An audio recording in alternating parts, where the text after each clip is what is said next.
Hey, how you doing? How you doing? How you doing? Oh, hey there! How y'all doing? Good evening, everybody, and welcome to Carving It Up Live. It's presented by The Grid. We are on Facebook, we are on YouTube, and we are on Twitter. As always, I'm Bryson Carver, and I am on Cloud 9, right next to Rocky Top, as far as I'm concerned, because for the first time since 2006, my University of Tennessee Volunteers have defeated the Alabama Crimson Tide. Did it by a final score of 52-49. Oh my goodness. This feels good. I'm telling you, I gotta admit. I was feeling confident about this game. You know, it was getting out of hand for a while. But all in all, we got the W. We 6-0. We're the third-ranked team in the country. 52-49. Y'all know what it is in the building today. We got a loaded show, no question about it. But this is my friends of Vol Nation. And for all of Neyland Stadium, for all of Knoxville, for all people who call themselves Tennessee fans, you know the words.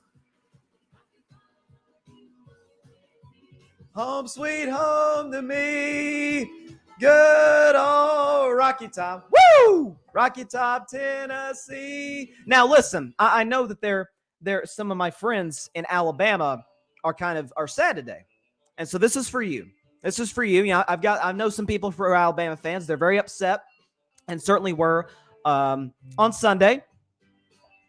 So this is for you. This is for you. This is for 15 years of misery. Gone away. Gone away off the foot of Chase McGrath. Thank you very much. Thank you very much, Hendon Hooker, Josh Heupel, the GOAT, Jalen Hyatt, Brew McCoy, everybody. Jabari Small, the defense. Man, this feels good. I'm telling you, this to me, folks, this is second in my life in terms of pure joy from a victory outside of my Golden State Warriors winning the championship this season. Man, this feels good. But we've got a packed show for you guys today. Of course, a lot of NFL talk. Going to get some baseball predictions. We're about to have 2 League Championship Series set. We got 1 set, but I'll talk about all that later. Because all that matters right now is that my Tennessee Volunteers beat Alabama 52-49. And for those of you that didn't watch the game, first of all, I want to say I'm really sorry to hear that. I hate that you missed one of the best college football games in decades. Certainly the greatest Vols game I've ever seen. One of the better Bama games I've seen. And they played in some classics, certainly under Nick Saban. But when it was all said and done, with 15 seconds left, after 15 years of misery, 2 completions, 1 to Keaton, 1 to McCoy, set up McGrath in field goal range. And here's what happened. Chase McGrath for the win for the Volunteers. From 40. On the way, a knuckleball. He got it!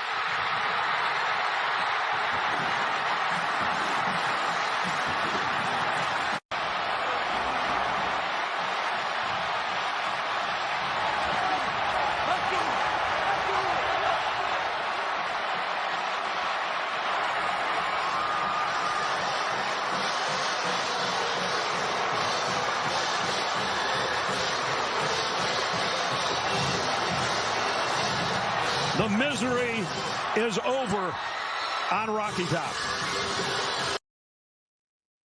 Oh, shoot, I forgot we were doing a show. My bad. But listen, what a moment, right? Vol Nation, particularly obviously the student section and moving back, all rushed the field. Let's just say the goalposts had an eventful night.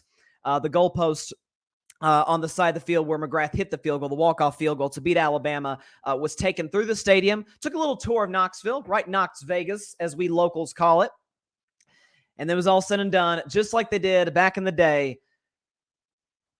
The goalpost ended up in the iconic Tennessee River, next to the Vol Navy, where she will remain till all eternity, for all eternity. But what a night it was. I'll take the glasses off. I'll get a little serious now. You know, when you're a Tennessee fan, especially if you're a Tennessee football fan, because we, for the most part, have a pretty successful athletic program. Both men's and women's basketball are excellent.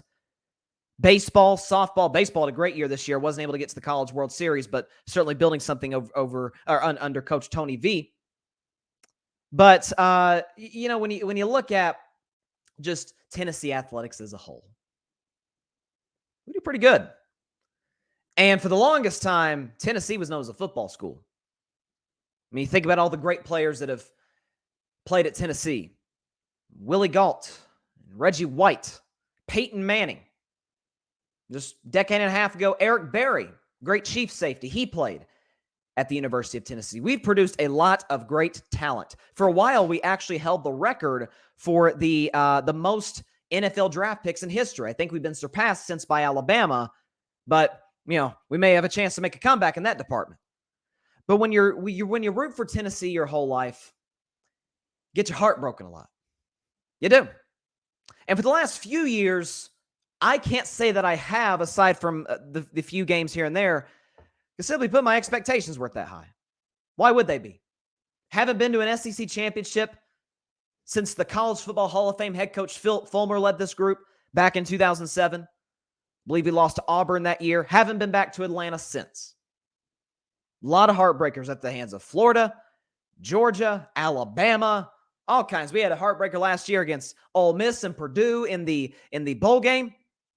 We've seen a lot as Tennessee fans. And in particular, this rivalry, which used to be one of the premier rivalries in college football, the third Saturday in October. Tennessee, Alabama. And Bama, since 2007, essentially since Nick Saban took over, they've never lost to the Tennessee Volunteers. And make no mistake about it, they have kicked our you-know-whats for the majority of those games.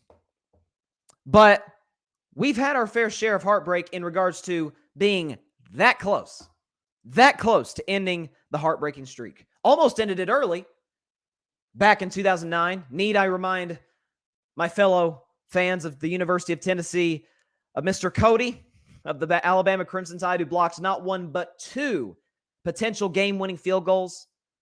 Alabama actually went on to win their first national championship under Nick Saban that season. Need I remind you, in 2015, when the eventual Heisman Trophy winner Derrick Henry ran wild on us, Tennessee actually held a 1-point lead with about 3 minutes to go. And then Derrick Henry happened, and we lost that game. Then you fast forward to just a few years ago. Streak's starting to build up here. Tennessee is on the doorstep of making it a one-score game with about 7 minutes and change to go. We ran a quarterback sneak. There was a fumble, and future Dallas Cowboy Trayvon Diggs picked it up, went 100 yards to the house to seal the deal, and we haven't come that close since until Saturday. And when you think about Tennessee, what makes it really special is not the fact that we beat Alabama, or not just how we beat Alabama in terms of the 60-minute game.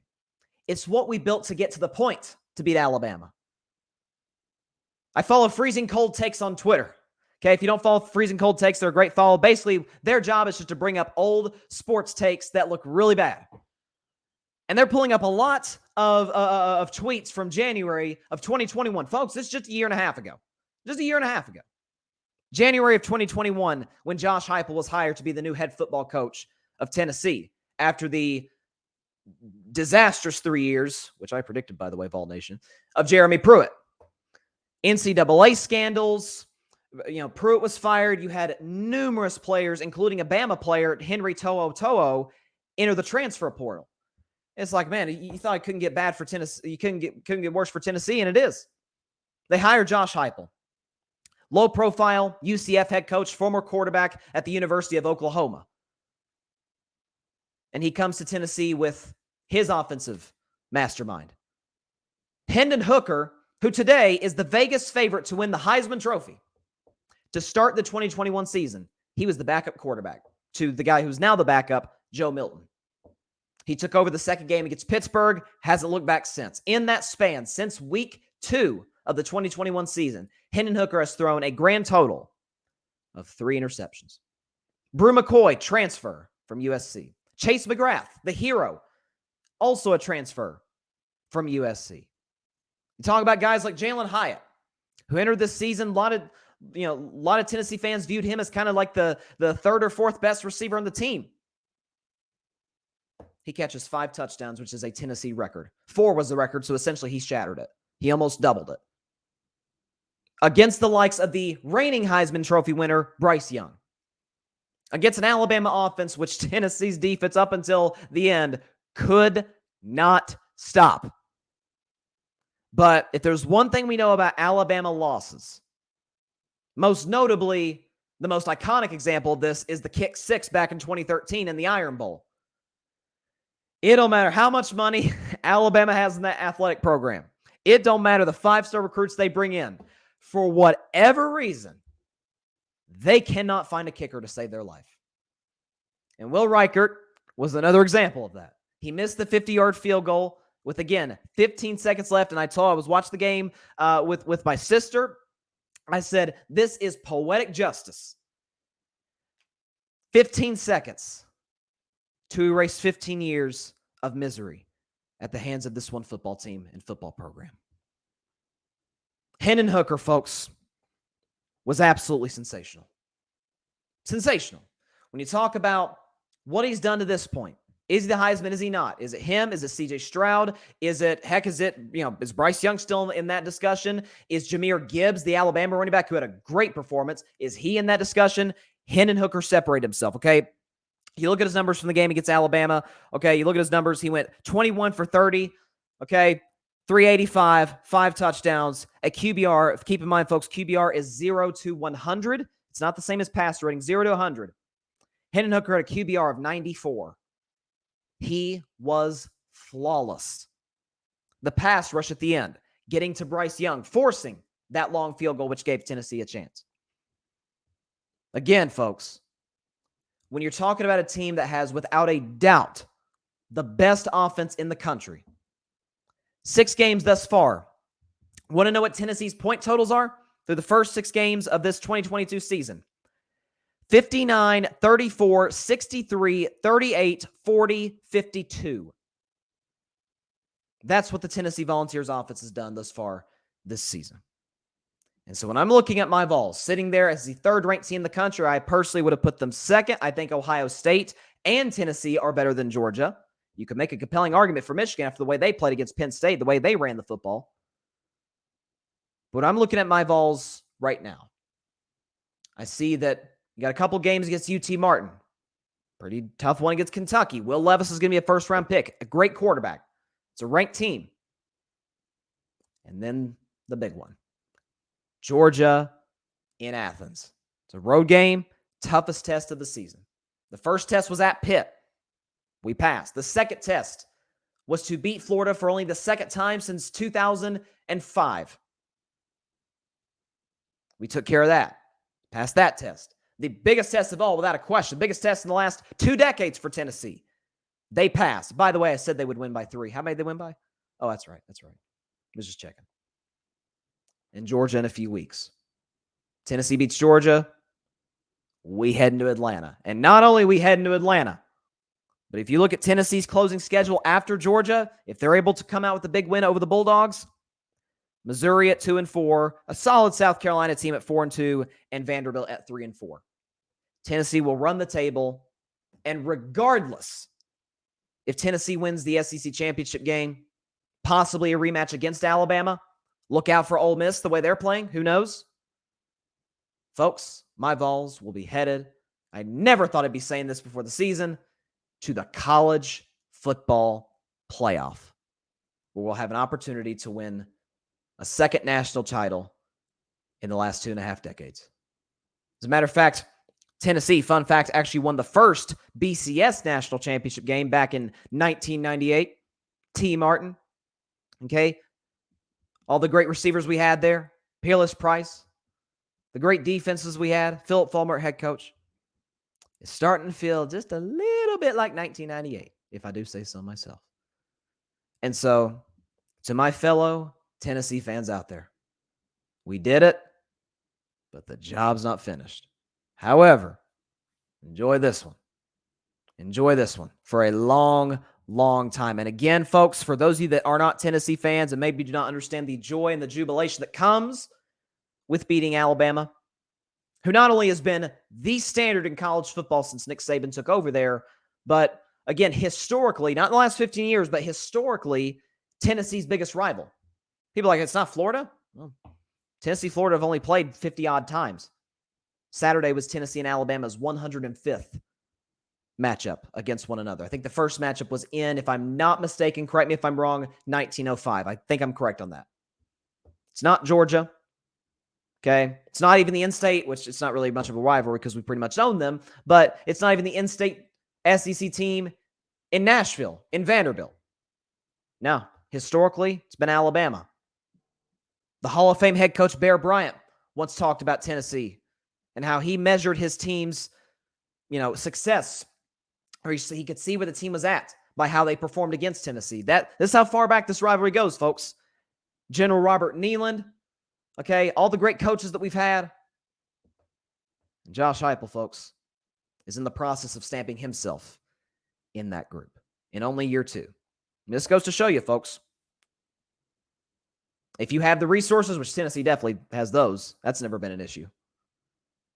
If you are able to bring in a coach who's capable of great recruiting, which Josh Heupel is, and then at developing young talent. It's not just about bringing the talent in. Ask Jimbo Fisher. How's Jimbo Fisher doing with all those 5 stars at Texas A&M? It's about developing the talent. It's about getting the most out. It is about simplifying the game to the point where anybody could perform in that offense, or in this case, in Tennessee's defense, at a high level. That's what Josh Heupel has done. And so right now, I ain't even going to lie to you.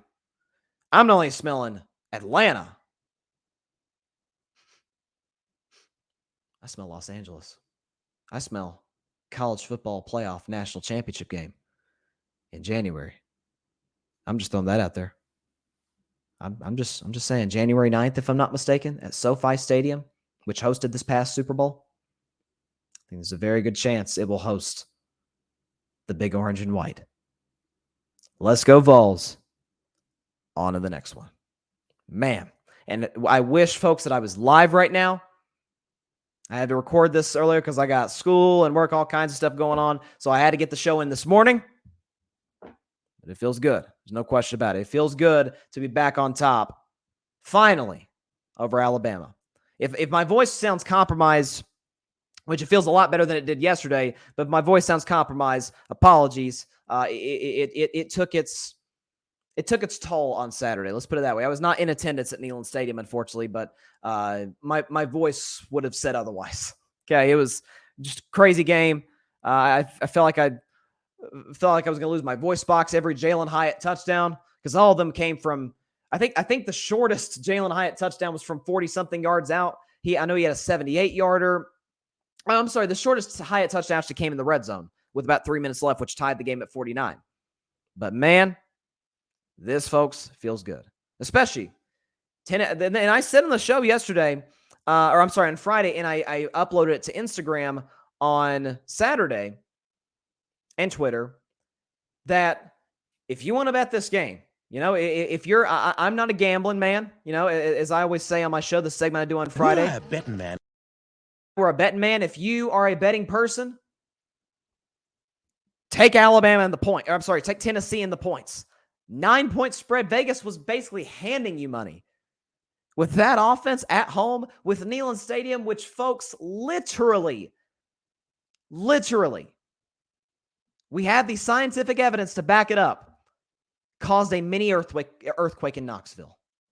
Neyland Stadium caused a mini earthquake in Knoxville. That's how loud it was. That's what the atmosphere was. In Alabama, all I have to say to y'all, see you in Atlanta. Because it's on. It's on. Whew! I had to get that off my chest. But I got to admit to y'all, I saw Tennessee because I always predict their schedule on the show, regardless if they're nationally relevant or not, and obviously they are now. But I said this feels like a 9-3 team. And I had the 3 losses to LSU, which would beat 40-13. Okay. Alabama, who you saw what happened on Saturday, and Georgia. But also when you look at the landscape of college football right now, the playoff chase is interesting because you have 2 instances where you have a division A single division, forget conference, a single division that has 2 college football playoff contenders. The SEC East has Georgia and Tennessee, and out in the Big Ten, you've got Michigan and Ohio State in the same division. 2 of those teams will not even play in their conference championship game. So what's that going to do when you have teams like UCLA, who's currently unbeaten? You've got TCU, who's unbeaten. I mean, it's fascinating. It's going to be fascinating to watch how it plays out. And Bama certainly, let's not forget, Bama is not out of this. Bama still controls their own destiny moving forward. They can still get to Atlanta, and if they win in Atlanta, they will absolutely, without a question, be in what we have pretty much dubbed the Alabama Invitational since the college football playoff was founded in 2014. If I'm not mistaken, Bama has only missed the playoff once in that span. So yeah, it is the Alabama Invitational. So see if we can't take Alabama's spot in that playoff. But moving to the NFL, I think it's fitting. So let me move from Tennessee. Let me move to my man Rain Dakota Prescott. Put on my Dak hat. So I said on the show on Friday, I was making my predictions. I said Dak plays, Cowboys win. If Dak doesn't play, Cowboys lose. I changed that at the last second. I'm kicking myself for doing that, but I changed my pick at the last second for in favor of Dallas, because I'm like, okay, I think they're going to control the clock. They're going to run the football. They're going to get a couple turnovers on defense, cashing in the red zone. That did not happen. The Philadelphia Eagles beat the Cowboys, ended their 4-game winning streak 26-17 to remain unbeaten at 6-0. Jalen Hurts played very well, right? Goes 15 for 25, only 155 yards, but he had a couple touchdowns, had a QBR 0 to 100 of 65, a passer rating of 104. He also ran for 27 yards, so in total he had sub 200. But what Jalen Hurts did, control the tempo of the game. And what the Eagles offense is doing, and what they've done so well, is, again, it's similar to kind of what I was just talking about with Josh Heupel at Tennessee. Making the offense simple, making it easy. You don't have to force Jalen Hurts, who's not a natural pocket passer, to make tough throws. And so when you look at how he played within Philadelphia's system and how he has all season, he's been excellent. Okay, these rollout passes to A.J. Brown, right? Getting the ball to tight ends and backs, getting himself involved in the run game. They are doing what you should always do, especially with a young quarterback, and really with any quarterback. Play to their strengths. You play to Jalen Hurts' strengths, you've got a chance with that roster. You got a chance to get all the way to Arizona for the Super Bowl. So when you look at this Philadelphia team with that defense, with that, the way they can run the ball, the way that they can hit explosive plays in the passing game, as great as they are situationally, this, to me, and I said it was between Philly and San Francisco for best team in the NFC. Folks, I'm not selling my stock on San Francisco because they're just too good. They're too good. They're too well coached. They're too loaded on defense. They got too many playmakers on offense. But Jimmy G, I'll get to Jimmy G a little later in the show. He did it again, folks. He had a typical Jimmy G game. You asked Jimmy G to win it? No mas. Philadelphia, to this point, has not asked Jalen Hurts to carry them yet, which, that's a good thing. If I'm an Eagles fan, I don't want Jalen Hurts to have to carry me. I don't want Tom Brady or Patrick Mahomes or Josh Allen to have to carry me. I want to make it as easy and as simple as I can for them, or as easy, as simple as the NFL can be, at the very least. But moving on to the Dallas Cowboys, though. When you're having a discussion with somebody and you have a disagreement, okay? And we have those. It's okay to have civil discussions, which are never present on social media. But be that as it may, we can disagree on something, but I can see your point. Like, if you make points, I'm like, okay, I see why this person feels this way about something. Doesn't have to be sports. It can be anything. Okay, I sort of, from their perspective, I kind of get why they see something this way. Or it could be like on a second level where you're like, gosh, I still don't really know what they're trying to get at. I'm trying to understand, but I really can't. And then there's that third level where it's like, okay, this is just stupid. What they are saying makes no sense. It's dumb. I am right and they are wrong, and there's no question about it. I know not a lot of people did it, but a good enough portion of people did. Talk about how Cooper Rush should stay in for Dak Prescott once Dak gets healthy. And I kept telling y'all, the second Cooper Rush is asked to win a game, we'll see how good he is. And he was pretty bad, folks. I said, we have yet to see Cooper Rush in his career trail by double digits. He trailed by 4 against Minnesota in his only start last year for an injured Dak. He never trailed against Cincinnati. He trailed by 7 against the Giants. He trailed by 1 point in the second quarter against, the Washington Commanders. He never trailed against the Rams. I said, we have yet to really know how good this guy is. I mean, do we? When he doesn't have the supportive run game, when they're asking him to throw them back into it, what you get as a result is a sub 50% completion percentage, a $181 through the air, a touchdown, 3 interceptions, a QBR 0 to 100 of 32, and a passer rating, which, by the way, those of you who don't know, highest passer rating that a quarterback can get, a perfect passer rating is 158.3. Yeah, Cooper Rush at a 37.3. He wasn't very good. Is that the guy you want replace Dak Prescott? You sure about that? You sure? Because his arm is below average. His accuracy has never really been that good. I've been trying to say that for a while. Look at his completion percentage even leading into this game. It's sub 60%. It's not great. It's like Cam Newton level. Okay? He's a tad antsy in the pocket, especially under pressure. He's not as good at getting out of that as Dak is.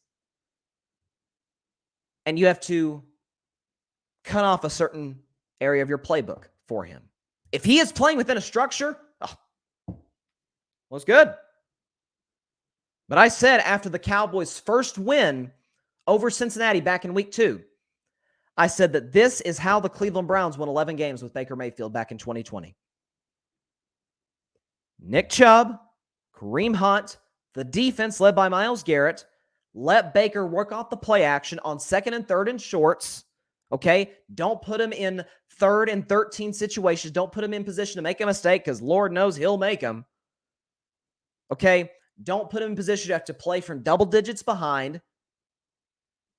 And you can win a lot of games. You can make the playoffs. Heck, you can even win a playoff game, which the Browns did that year on the road in Pittsburgh. But the second Cleveland asked Baker to win a game on the road in Kansas City against the Chiefs team with no Patrick Mahomes, nope, couldn't do it. Baker's a backup. So was Cooper Rush. Now, honestly, today, I'd honestly take Cooper Rush over Baker Mayfield. I'm not kidding. But the fact that people actually thought that this team could go anywhere with Cooper Rush at quarterback, the fact that people thought, hey, listen, this could be, it's like, this is how Dak got his job, in 2016 for an injured Tony Romo. Yeah, except Dak was 3rd in the NFL in QBR behind the guy who won MVP, Matt Ryan, and the guy who finished 2nd for MVP in Aaron Rodgers. Yeah, Dak led the Cowboys to 13 wins, including an 11-game winning streak. Dak also had the best touchdown to interception ratio in the NFL. Yeah, Dak also went toe-to-toe, throw for throw with Ben Roethlisberger and Aaron Rodgers. He even had a great Thanksgiving Day showdown with Kirk Cousins. I mean, Cooper Rush's best win is against Joe Burrow, who was sacked 7 times. I'm sorry, 6 times. When he wasn't asked to go win the game for us, go throw us back into a game, which we've seen Dak do time and time again. But fear not, Cowboy Nation. Help is on the way, as the great Shannon Sharp once said back in the 90s. Help is on the way because, according to multiple sources, including the main source, Dak Prescott, the plan is, in Dak's own words, that he'll start next week against the Detroit Lions. Now, first of all, it's a great game for Dak to start because he gets to build back his rhythm, build his confidence, playing a Detroit Lions team that has the worst scoring defense in the NFL. build his rhythm. And then, by the way, week after, Chicago Bears. How the Bears look, okay? Bears aren't a very good football team, and that's another home game. And then you get a bye before you go to Green Bay. So I'm seeing a lot of negativity on Cowboys social media. I'm like, why? Okay, you almost beat the undefeated Eagles with Cooper Rush at quarterback, with Cooper Rush throwing 3 interceptions. You still had a chance to beat the Philadelphia Eagles, despite the Mike McCarthy special, 10 penalties. You had them on the ropes. Only trailed by 3 at one point early in the fourth quarter. And as CeeDee Lamb said after the game, and now you get Dak back? Oh, it's on Christmas Eve, Eagles fans. I'm just here to tell you that right now. But, and again, something else too for Cooper Rush. It isn't like Philadelphia took away the running game. Okay? Cowboys averaged 5 yards a run. Zeke was great. 13 carries for 81, 6 yards per carry. Had a great touchdown run. Tony Pollard looked pretty good. Offensive line, to me, I've said all season, the shock of the Cowboys this season for me has been the offensive line. With all of the injuries that they have had, it seems like they built a level of continuity. Tyler Smith has been very good. Jason Peters, in the limited snaps he's played, has been good. Okay, Zach Martin has had another typical Zach Martin Pro Bowl level season. Cooper Rush did his job. If you told me when Dak went down that the Cowboys are going to win 4 out of 5 games in Dak's absence with Cooper Rush at quarterback, who on earth wouldn't take that? Again, I compared it over and over to 2019. Drew Brees suffers the same thumb injury Dak Prescott suffered. Teddy Bridgewater steps in 5-0. And so Drew Brees comes back. The Saints are rolling. They're feeling good about themselves, and they pick up right where they left off. That's what the Cowboys have an opportunity to do with Dak returning next week. And so actually, I decided let's start a trend. We're going to start a trend. We're going to start a hashtag here on Carving It Up Live and see if we can't get it to trend all the way here from beautiful Tennessee, the home of the third-ranked Volunteers, all the way to Jerry World. Okay? Get it on T-shirts, on hats, on hoodies, on everything. You ready for this? Here we go. Return of the Dak. That's what we got. Hashtag Return of the Dak. You know the song, Mark Morrison, Return of the Mac. It's Return of the Dak. That's what we're doing. So go and get that trending on social. Okay? I'll do my best to get it going. And y'all can help me out. Help this get all the way to Dallas, Texas for the return of Dak Prescott. Again, I will repeat what Shannon Sharpe said back in the 90s when the Broncos were kicking the Patriots' behinds. Shannon Sharpe is on the phone. Help is on the way. Help is on the way, Dallas. Don't worry. Don't you worry. Don't be too negative. Listen, Mike McCarthy is still the head coach, and there's a lot of limitations that comes with that. Okay, why he didn't challenge the CeeDee Lamb missed first down in the first half and decided to go for it and got stopped short. It's a typical Mike McCarthy play. It is a typical job of him being completely and utterly clueless about game situation. But that's what you're not telling me anything. I'm not telling you anything you don't already know. This is who Mike McCarthy is. So you just got to live with that. It is what it is in that department. But I thought Micah Parsons played well. Trayvon Diggs had his moments. Dorrance Armstrong, who, by the way, has quietly had a very good year, played well. Leighton Vander Esch had a good game. So there are still some positives to take away from this game for the Cowboys. By the way, they trailed 20-3 at halftime. A lot of teams with their backup quarterback would have given up. Dallas didn't. Speaks the character of that locker room. And so I'll give them credit for that. I'll give credit to the leaders who stepped up. I don't know if that was Micah Parsons, DeMarcus Lawrence, Ezekiel Elliott, whoever it was, stepping up, getting this team ready to go in the second half. And they made it interesting. At the bare minimum, if you told me that when they trailed 23, hey, this game's going to be kind of interesting in the fourth quarter, yeah, you take that. But the reality of the situation is if Dak Prescott had played last night, Dallas would have won that football game. Obviously, the turnovers would have been cut either in half or completely. Okay? He would have hit CeeDee Lamb on that deep ball in the fourth quarter. He wouldn't have made some of the bad decisions that Cooper Rush made. And I said, going back to the Washington game, even though they beat Washington, who's not very good, as we know, 2-4. I said in that Washington game, and then a couple times against the Rams, and then definitely yesterday, I don't love the decision-making at times from Cooper Rush. But again, and the fact that I have to remind some people about this is comical, he's a backup. And like I heard someone in NFL, the NFL pregame show on ESPN yesterday saying, oh, you got to ride with the hot hand. You can't ride with who's better. You got to ride with who's winning. I'm like, so you're telling me that Dak would not have won a single one of the games, that he would not have won all of those games that Cooper Rush started. Again, the Cowboys' point totals with Cooper Rush, 20 against Cincinnati with 2 touchdowns, 2 offensive touchdowns. Okay, 23-16, 23 points over the Giants with 2 touchdowns. Okay, 25 points against the Washington football team with 2 touchdowns.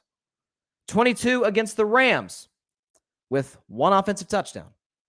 And 17 against the Philadelphia Eagles with 2 offensive touchdowns. You asked Cooper Rush to win the game, and you saw what I've seen the whole time. And it's not a shot at Cooper Rush. The dude's, what he's proven, dude's going to have a 15-year career.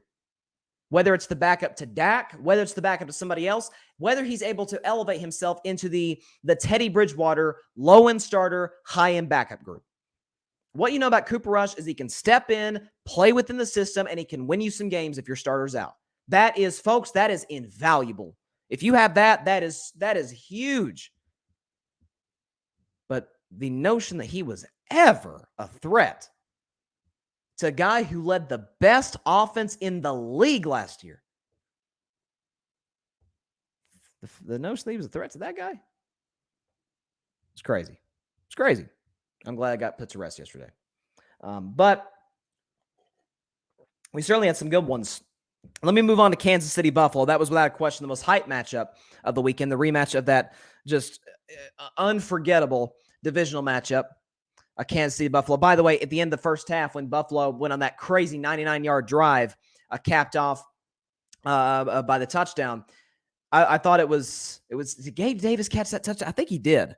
If I'm not mistaken, I think Gabe Davis caught that touchdown pass. Did he? Yes, Gabe Davis caught that pass from 34 yards out by Josh Allen. But I thought it was funny with 12 seconds left, the Chiefs. It's like PTSD for Bills fans, for Bills Mafia. But 12 seconds instead of 13 seconds like last year, the Chiefs drive right into field goal range, and Harrison Butker hits a 62-yard field goal. So when he hit that, I'm like, man, I'm feeling good about my Chiefs pick right now. Okay, but it's crazy. Tony Romo, with 5 minutes left in the first quarter, there was no score. He said, this feels like a 24-20 type of game. Take a guess what the final score was, folks. So Tony Romo's a wizard. It's not like we didn't already know that already. But yes, the Bills did win this game 24-20, and it was simply because of the greatness of Josh Allen. There's no other way around it. This dude, I never seen a physical specimen who could play the quarterback position at that high of a level in my life outside of Josh Allen. When you're talking about the just rocket for an arm, you're talking about the pinpoint accuracy, and you're talking about the athleticism. Did you see, with under 2 minutes to go, Josh Allen hurdling the defensive player for the Chiefs out of bounds? He had a hurdle similar to that against the Vikings in his first ever NFL start, but that was incredible on the part of Josh Allen. And so, when you talk about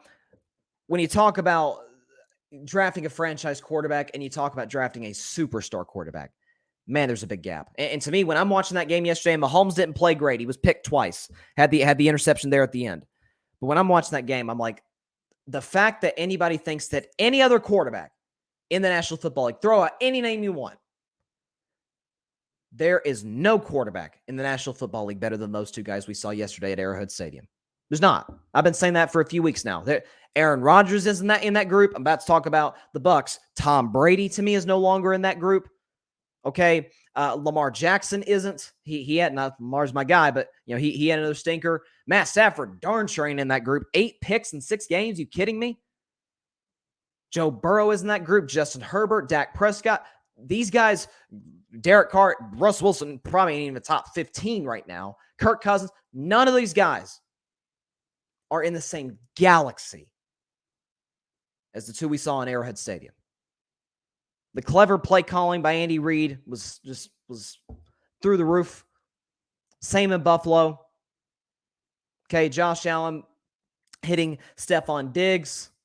Okay, hitting Gabe Davis. I mean, again, Dawson Knox, not Kevin Knox. He plays for the Knicks. Dawson Knox, the tight end who caught his first touchdown since the tragic death of his brother this summer. What a moment for him. I'm sure his family. He caught the game winner with a minute left.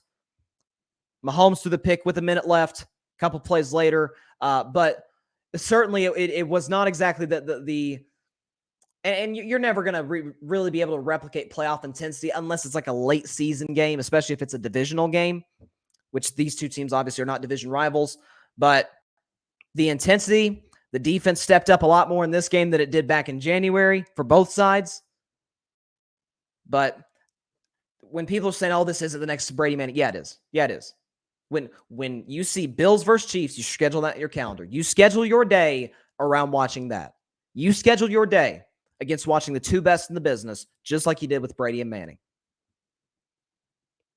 So, I mean, people say, well, they haven't accomplished what Brady and Manning did. First of all, who has? Outside of Montana, who has accomplished as much as Brady Manning? I'm not saying it's the equivalent. I'm saying it's the new Brady versus Manning.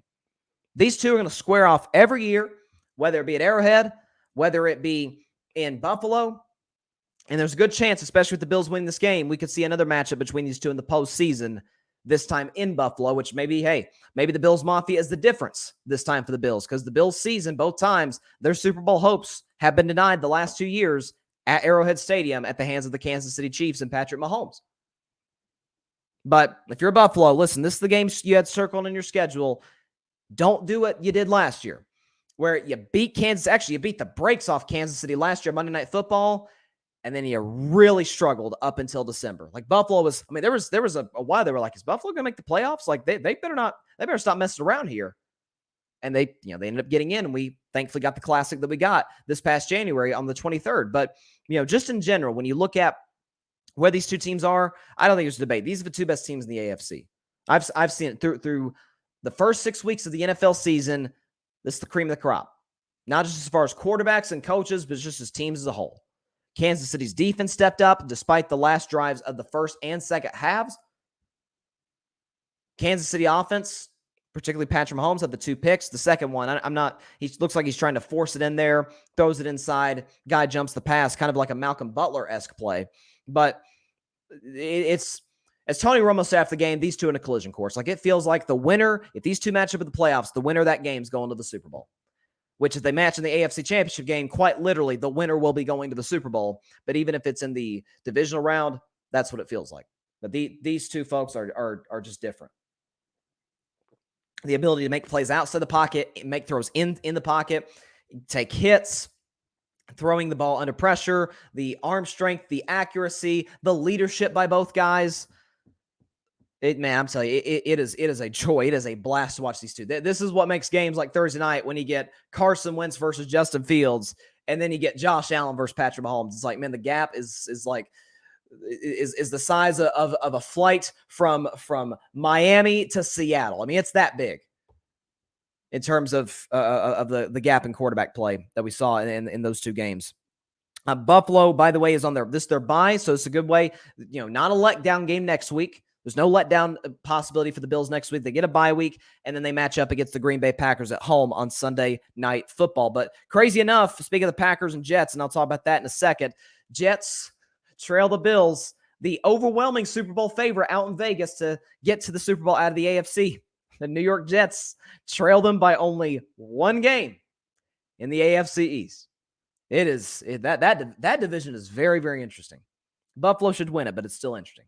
Going to the other games, Niners fell to the Falcons 28-14. Marcus Mariota had a fantastic performance, right, throwing for a buck 29, but he went 13 for 14, couple touchdowns. Okay, he ran for a touchdown, ran for 50 yards. He had a QBR of 0 to 100 of 96 and a passer rating of 144. He could not have played better. It's probably the best game of Mariota's career in the NFL. Jimmy Garoppolo, again, like I said, when you ask Jimmy to have to win you a game, that's when it starts to become a problem. And you saw that yesterday. He threw 2 picks, had a QBR of 36. If you tell me before the game that Jimmy G's thrown the ball 41 times, I say you're going to lose. You're not winning that game. You're not. And Atlanta's defense did a good job. Offense got off to a good start, and they finished it off, doubled them up 28-14. We have a controversy at the quarterback position in Foxborough, Massachusetts. Bailey Zappi. Oh, my goodness. 24 for 34. 309 yards. 2 touchdowns. A passer rating of 118. Makes me want to cry. Not really. But I'm telling y'all, listen, I tried to tell y'all Mac Jones ain't that dude out of college. I tried to tell y'all for the draft, he's not that dude. He's got the lowest ceiling of any of the first-round quarterbacks from 2021. And you saw that at the end of last year, at the start of this year, and with an offensive supporting cast that, folks, I think is about as bad as it gets. Bailey Zappi's making it look like the Kansas City Chiefs up in here. I'm just saying. What can Mac Jones do is my question that Bailey Zappi can't. I'm just saying. This dude looks legit.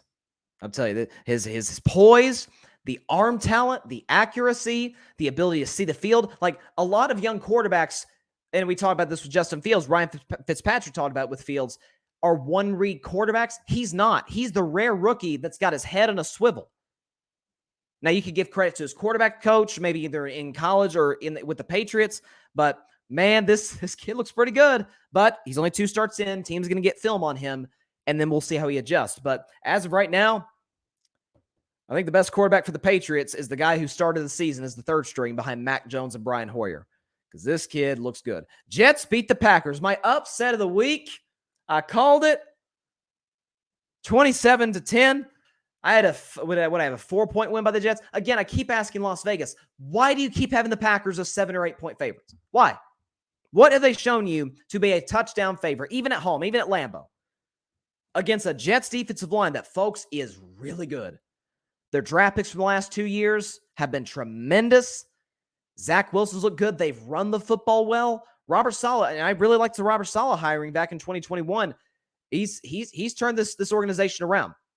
Now, can they make a run in a loaded AFC to get to the playoffs? Who's to say they can't? Who's to say they can't be one of the 7 best teams and get into the postseason?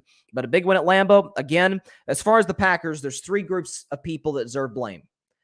Aaron Rodgers for his conservative, not taking a shot down the field play. The receiving unit in Green Bay, which is awful. Allen Lazard on a good day is a number 3 receiver. Everybody else, come on now. And now they just lost Randall Cobb with an ankle injury and Matt LaFleur. The fact that, again, the fact that people are, and I talked about this last week when they lost to the Giants, the fact that they were trying to lump this guy in with McVay and Shanahan and all the great young coaches is sickening. It is a disrespect to the great game called football that this guy was lumped in that group. He's not even on that same level in terms of play calling, in terms of situational awareness. Are we sure he's even an upgrade over his predecessor, Mike McCarthy? I'm not. At least Mike McCarthy got a Super Bowl out of Aaron Rodgers. Is Matt LaFleur? It's not going to happen this year. Colts beat the Jaguars. I went back and forth in this game Friday. I did pick at the Colts. Matt Ryan played very well. 389. You don't like Matt Ryan at his advanced age throwing 58 times, but 3 touchdowns, QBR of 82, pass ring of 107. Jaguars got off to a big lead. I think they were up 14-3 at one point, but the Colts came back, game-winning drive. They beat the Jaguars. Again, I said about Jacksonville coming into the season, they are a 6-win team with the majority of their losses being down to the wire close. Thus far, that's literally been the case. They're on pace for about 6 wins. So that's what I felt like. And the Colts sitting there right now at first place in the AFC South. Actually, second place because Tennessee's 3-2. Colts are 3-2-1. Vikings, Dolphins took care of business, did Minnesota. Teddy Bridgewater was inserted into the game after an injury to Skylar Thompson just 1 week after a concussion to him. By all accounts, it looks like Tua is going to make his return next week on Sunday Night Football. That is going to be very interesting. They're going to be honoring the 72 Dolphins, the only undefeated team in the history of the NFL. Brian Flores, Tua's old coach, is going to be on the opposite sideline for Pittsburgh. It's going to be a lot of storylines heading in that game, to say the very least. Bengals beat the Saints, game-winning drive led by Joe Burrow and Jamar Chase with 2 minutes left in the building that they won the national championship at LSU. So good win by them. Andy Dalton, I thought, played very well enough to where Dennis Allen said after the game he has not made a decision on who the starting quarterback will be on Thursday between either Andy Dalton or Jameis Winston. And can't say I disagree with him because Andy Dalton has played pretty well in that role. Giants beat the Ravens. Giants, folks, are 5-1, and Brian Daboll right now is the unanimous coach of the year to me. When you look at what he's done for Daniel Jones and his improvement to that, what Wink Martindale has done for that Giants defense, getting his old team back, the Ravens, Saquon Barkley doing what Saquon Barkley always does, Lamar Jackson, my man, the second time in 3 weeks that he's made a huge game-losing decision with the ball, being too careless, thrown across his body, cost the Ravens the game against the Giants, who are now 5-1. New York football is back because the Giants and Jets are a combined 9-3. Football's back in the Meadowlands. Steelers upset the Buccaneers. I had Tampa Bay winning by basically 4 touchdowns. I had them winning by 26 on Friday. Dead wrong about this one. I'll talk more about Tampa on Tuesday when I have more time on them. But yeah, this is, I don't know if it's the marital stuff, which is none of my business, or something else. Even it could very well be the fact that Tom Brady is 45 years old. But I don't see the same zip on the ball. He's not moving the pocket as well. I don't see that same accuracy. This is a bad loss for Tampa Bay on the road in Pittsburgh to a Steelers team that had just gotten beat by 5 touchdowns with a rookie quarterback who got concussed, by the way, and got replaced by Mitch Trubisky. And Pittsburgh still found a way to hang on to the game. Rams beat the Panthers 24-10. Robbie Anderson, big story from this game is Robbie Anderson got kicked out of the game by his interim head coach, Steve Wilkes, which is not a great look. Carolina's a dumpster fire. We know they're going to be doing a yard sale. Matt Stafford is addicted to interceptions, apparently. He's thrown 8 in 6 games. We'll see where the Rams go from here. The Rams, who they got next week? The Rams next week got they got a bye week next week, and then they play the 49ers again. That'll be a tough one. Speaking of that division, Seahawks beat the Cardinals 19-9. Geno Smith is looking good. He's looking poised. He's looking confident. The Seahawks offense did not have a great day against Arizona, but Kyler Murray once again had another stinker. Desperately need DeAndre Hopkins back, which he will on Thursday Night Football. That should be a better game on Thursday than the last 2. Pray to God that's the case.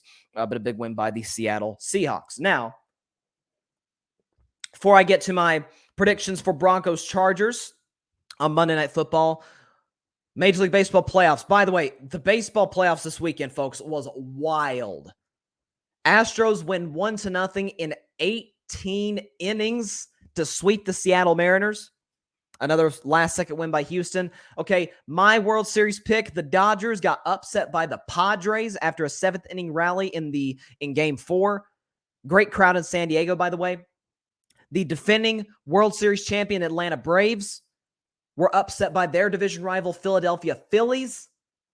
It's crazy. It's crazy times in Major League Baseball. The fact that the Padres and the Phillies will play for an opportunity in to play in the Fall Classic. But once again, in the 21st century, thus far, we will not have a back-to-back World Series champion. It's crazy. This is I think it's the longest streak in baseball history without a back-to-back champion. And then also you have the Yankees and the Guardians, which play a decisive Game 5 tonight. Actually, at the time of this, at the time that you're watching this show, about first pitch is about 10 minutes after the show concludes. So definitely be sure to check that. Winner will face Houston in the ALCS. And so let's just get to my predictions right off the bat. In the ALCS, Houston advancing over Seattle, 106 wins, advancing over their division rival. They will play either the Yankees or the Guardians. Now, either way, because they have the best record in the American League, they will host the series. They will have home field advantage, obviously having games 1, 2, and then a possible 6 and 7 in their home ballpark at Minute Maid Park. When I'm looking at this series, either way, if the Yankees come in, I say, okay, they're too reliant on the home run ball. Garrett Cole, who, by the way, had a great start last night against the Guardians to keep the Yankees season alive. If Aaron Judge or Giancarlo Stanton or Anthony Rizzo aren't whacking balls over the fence, over that short porch in right field in Yankee Stadium, this bullpen for the Yankees is awful. Blew game 2, really blew game 3 in Cleveland. Now you just got to hope they don't tonight. I've got the Guardians winning because I had the Guardians winning in 5 games before the series started. But regardless, if you have Cleveland win, anything Cleveland can do, Houston can do better. Cleveland gets on base consistently. Houston does better. Cleveland has a great bullpen. So do the Astros. Cleveland has a great rotation. So do the Astros. Cleveland has a great manager, veteran manager. So do the Astros.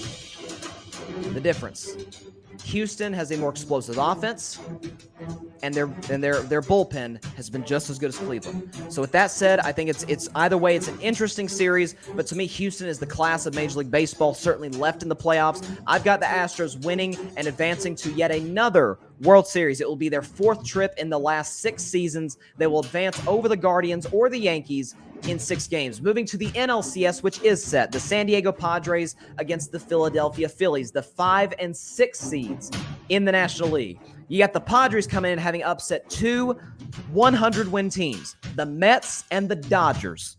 You had the Phillies coming in having beat the Cardinals, sending Albert Pujols and sending the Yadier Molina into retirement, and then upsetting the 100-win defending World Series champion Atlanta Braves. I look at pitching, I look at offense. Philly has been hot since really limping into the playoffs after a rough finish to the regular season. As for the Padres, great finish to the regular season. Right, Manny Machado, can't stand him because of what he did to my man Dustin Pedroia. But Manny Machado's been great. Juan Soto has been worth every bit of what the Padres gave up for him, as I said he would be. Best trade made in years by the Padres. Really just a Major League Baseball as a whole. The starting pitching's been great. Yu Darvish has been phenomenal. I think home field advantage does decide it to a certain degree. I think this goes the distance. Give me the San Diego Padres to advance to the World Series without Fernando Tatis Jr. over the Philadelphia Phillies in 7 games. So we will, in my opinion, we will get a Astros-Padres World Series. That's what I think is going to happen. So it's going to be interesting without a question. But again, when I look at Major League Baseball and you have all these upsets going on, you know, I want to say it's good for the sport. I think it certainly maybe helps with the ratings to a certain degree, but at the end of the day, you got some of these underdog teams, underdog cities like Philadelphia.